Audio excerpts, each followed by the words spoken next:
Sir नमस्कार सभी लोगों को। आज फिर से मैं राम नरेश आपके सामने एक नए वीडियो के साथ आए हैं और आज हम बात करेंगे वेंटिलेटर पे। वेंटिलेटर क्या होता है, यूज कहाँ है, वीनिंग कैसे होता है, हमें क्या क्या चीज मॉनिटर करना है, ये सब चीजों पे आज हम वेंटिलेटर पे जिक्र करेंगे। तो सबसे पहले हम जानना चाहते हैं कि वेंटिलेटर क्या है। What is ventilator? So ventilator is just a artificially respiratory machine है जो उन मरीजों को रेस्पिरेटरी सपोर्ट करती है जिनकी या तो रेस्पिरेशन नहीं है या जिनकी एडिक्वेट नहीं है।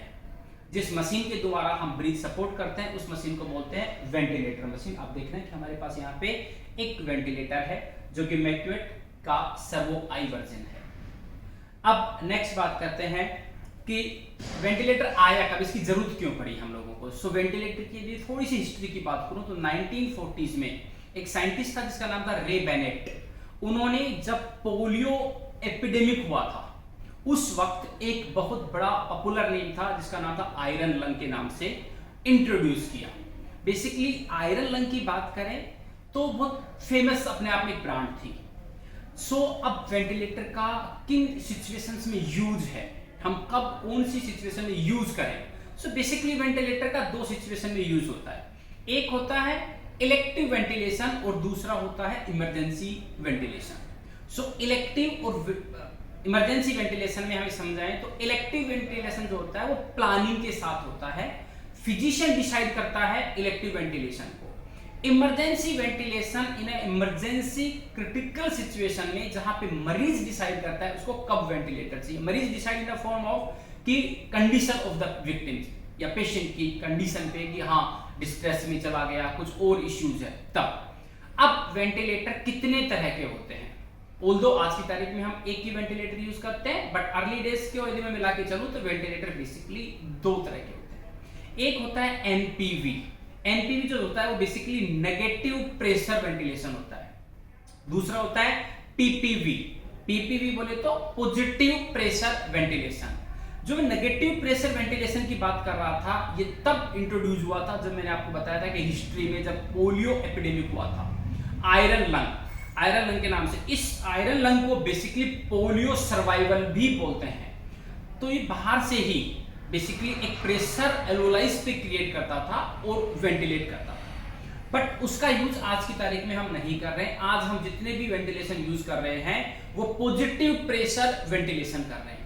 अब पॉजिटिव प्रेशर वेंटिलेशन बेसिकली दो तरह से यूज करते हैं, एक इन्वेसिव, दूसरा नॉन इन्वेसिव। इन्वेसिव वेंटिलेशन के लिए हमारे पास एंडोट्रेकियल ट्यूब और ट्रेकियोस्टोमी होना जरूरी है जिनसे हम एक पॉजिटिव प्रेशर दे सकते हैं। नॉन इन्वेसिव जो वेंटिलेशन है उसके लिए हमारे पास जरूरी नहीं है कि ईडी ट्यूब हो, वो हम नॉन इन्वेसिव मेथड से भी कर सकते हैं विच इज बाईपैप। बाईपैप का हमने एक ऑलरेडी वीडियो डाला हुआ है, उस पे आप देख सकते हैं। अब वेंटिलेटर का इंडिकेशन, इसकी हमें जरूरत कब पड़ेगी। सो कब जरूरत पड़ेगी, एक नंबर पे बात तो ये होगी कि वो मरीज जो अपना सांस एडिक्वेटली नहीं ले रहा है, जिनको जरूरत है। दूसरा कि वो पेशेंट जो एक्यूट रेस्पिरेटरी एसिडोसिस में है, एक्यूट रेस्पिरेटरी या लंग्स की कोई इंजरी है, वो पेशेंट जो एक्यूट अस्थमा, सीओपीडी पेशेंट है, एपनिया हो गया तो ऑब्वियसली रेस्पिरेटरी अरेस्ट है।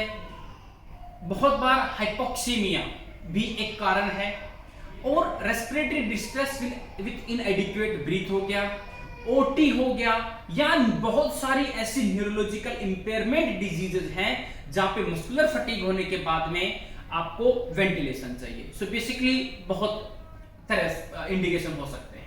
नेक्स्ट बात करते हैं, अब आते हैं मेन मुद्दे पे, वो है positive pressure ventilation. So basically positive pressure ventilation क्या करता है, it's inflate the lungs by a positive pressure. हमेशा एक पॉजिटिव प्रेशर रखता है और लंग्स को इन्फ्लेट कर देता है। अब मैंने बताया था कि पॉजिटिव प्रेशर के लिए हमारे पास दो ही मेथड है, इन्वेसिव और नॉन इन्वेसिव। इन्वेसिव के लिए ईटी ट्यूब और ट्रेकियोस्टोमी होना जरूरी है। अब ईटी ट्यूब फर्दर नेजो एंडोट्रेकल हो सकता है, ओरो एंडोट्रेकल हो सकता है। ट्रेकियोस्टोमी हम सर्जिकल ओपनिंग करके कर देते हैं। नॉन इन्वेसिव ऑब्वियसली हमारा बाहर से एक मास्क लगा के हम कर देते हैं। अब मैं बात करूंगा थोड़ा सा कि वेंटिलेटर में क्या क्या एसेसरीज होती हैं इस डिवाइस में।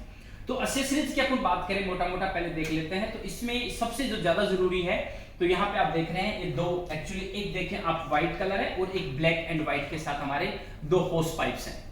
जो एक आपका जो ये वाला है व्हाइट वाला है, ये बेसिकली ऑक्सीजन के लिए, एंड ब्लैक एंड जो ये वाला है ये एयर में चला जाएगा। इनमें आप इसके कनेक्शन पॉइंट्स देख रहे हैं, जो कि हमारा सेंट्रल जो कनेक्शन आप यहाँ पे देख पा रहे हैं, तो इसमें लग जाएंगे। सो आप ऑक्सीजन वाले को मैंने ऑक्सीजन में लगाया, मैंने कनेक्ट किया, और एयर वाले को मैंने एयर में किया, एयर वाले को मैंने एयर में किया। इसके बाद में क्या करना पड़ेगा, पुश करना है, पुश एंड पुश। पुश करने के बाद में वहां से आपको एयर एंड ऑक्सीजन सप्लाई आना स्टार्ट हो गए। अब इसके बाद में आप देखोगे एक हमें चाहिए होता है पावर कोड, जो कि इसको बैटरी बैकअप देता है। तो ये हमारा पावर कोड है, जो मैं एक पावर स्विच में लगा दे रहा हूं एंड स्विच को ऑन कर दे रहा हूं। द मोमेंट मैंने यहाँ पे कनेक्शन किया, तो यहाँ पे एक ग्रीन लाइट ऑन हो गई, जो ये बोल रही है कि आपके वेंटिलेटर को पावर बैकअप मिल रहा है। इसके अलावा आप देखें तो बेसिकली इस वेंटिलेटर को मैं अनलॉक कर दिए, इसके व्हील्स लॉक है ताकि इसका मूवमेंट्स ना हो। व्हील लॉक्स आप नीचे से आराम से देख सकते हैं, दोनों लॉक है। मैं इसको अनलॉक कर दूंगा बाय प्रेसिंग ऑफ व्हील। मैं थोड़ा सा इसको घुमा रहा हूं आपकी तरफ। तो बेसिकली आप देखो इसमें एक पोर्ट ये है और एक पोर्ट ये है, राइट। और इधर देखो ये जो पोर्ट है यहाँ वाला और यहाँ वाला, बेसिकली इसको मैं नीचे से अनलॉक कर दूं। एक लॉक है नीचे, इसको मैं अनलॉक कर दूं, ये बाहर आ जाएगा। और यहाँ पे एक लॉक है, इस लॉक को मैं जब अनप्रेस दबा रहा हूं तो अनलॉक हो रही है, इसको मैं बाहर निकाल रहा हूं। इसको बोलते हैं कैसेट।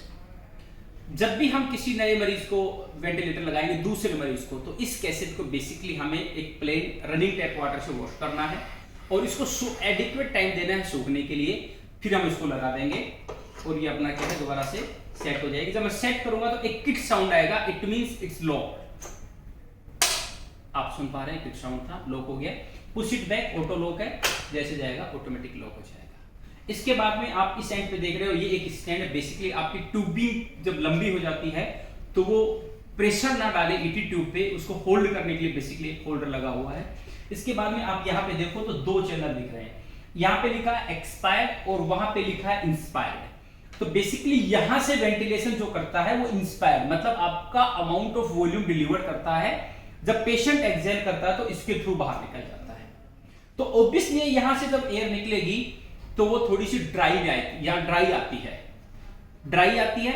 और जो निकलेगा पेशेंट से, तो पेशेंट के लंग में जो भी डिजीज होगा वो बाहर निकलेगा। तो बेसिकली ड्राई ऑक्सीजन को ड्राई ना जाए, म्यूकस ड्राई ना हो, ओरल कैविटी ड्राई ना हो, लंग्स में जाके एल्वोलाइज को ड्राई ना करे, उसके लिए हमें क्या करते हैं, बेसिकली हम यहाँ पे दो फिल्टर यूज करते हैं। जो इंस्पायरेशन पे हम लगाते हैं बेसिकली, या तो हम कैथेटर माउंट और ट्यूबिंग के बीच में लगा देते हैं। सो आप देख पा रहे हैं यहाँ पे दो मेरे हाथ में फिल्टर है। सो बेसिकली जो इंस्पायरेशन फेस में लगता है उस फिल्टर को बोलते हैं HME। HME जो होता है वो heat and moist exchanger filter होता है, जो कि हीट जो ड्राई एयर आ रही है उसको मॉइस्ट एक्सचेंज कर देता है ताकि पेशेंट को ड्राई ना जाए। दूसरा जो एक्सपायरेशन, पेशेंट्स की कोई भी जो लोड है या डिजीज है या बैक्टीरिया या वायरस है वो वापस वेंटिलेटर में ना जाए, वेंटिलेटर डैमेज ना हो, उसके लिए बेसिकली हम लगाते हैं हेपा फिल्टर।